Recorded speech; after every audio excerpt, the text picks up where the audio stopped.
A game? I think not. You may have seen the Venn diagram of multiple films overlaying to create our current situation. Ones like 1984, Brave New World, Handmaid's Tale, Animal Farm, Soylent Green, V for Vendetta, etc. To me though, it feels like going through a series of games, as well as a long drawn out version of all of the above. Now, there are films which sound fitting within games too, like Maze Runner, Running Man, Hunger Games and similar. But for this I mean board games, and ones we were provided with throughout our childhoods, so I presume is another form of conditioning. And hopefully, most of these games, if not all, are familiar to people. Cluedo, that mystery of murder, trying to work out who did it, where and with what implement, honing skills of observation and what you think is fact, proving that people can get it very wrong, but are willing to stake the game on it when they call it out.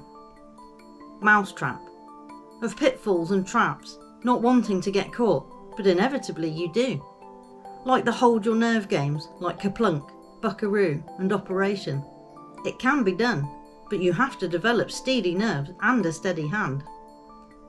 Snakes and Ladders, a classic of ups and downs, literally, but can be likened to what we would call the game of life, I suspect, convincing people that it's the luck of the throw that determines if it's the ladder you will climb, or a snake you will fall prey to and fall. Steps to heaven and a serpent to take you down. And in real life, it's almost as if it's on the throw of a dice, luck and chance steering the outcome. But we know these days that it isn't always like that, because sometimes the dice are loaded, or after your throw and a number of steps is revealed, what once may have been a ladder suddenly gets planning permission to become a snake by the time you land on it.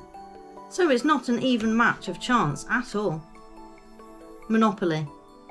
This one seems obvious as a tool of conditioning, and to be honest it did then too, but in a naive way to think it's to help you.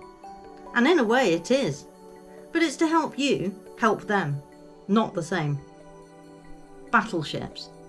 Into the realm of strategy rather than chance, but with way more of a war overtone than things like chess, where you get a small fleeting feeling of glee at the idea of destroying their tiny little plastic ship. I guess the computer games we have had for some time now of war and such have done a great deal of programming, as they were meant to, catching the ones who care not for the strategy of it, but rather just the thrill or other aspects of warfare. Risk. An interesting game of patience and strategy, with a long-term overview of taking great swathes of land and crushing borders, replacing people's troops with your own. Need I say more? And there will be many other games which were allowed to be provided to the masses, to keep them occupied and entertained.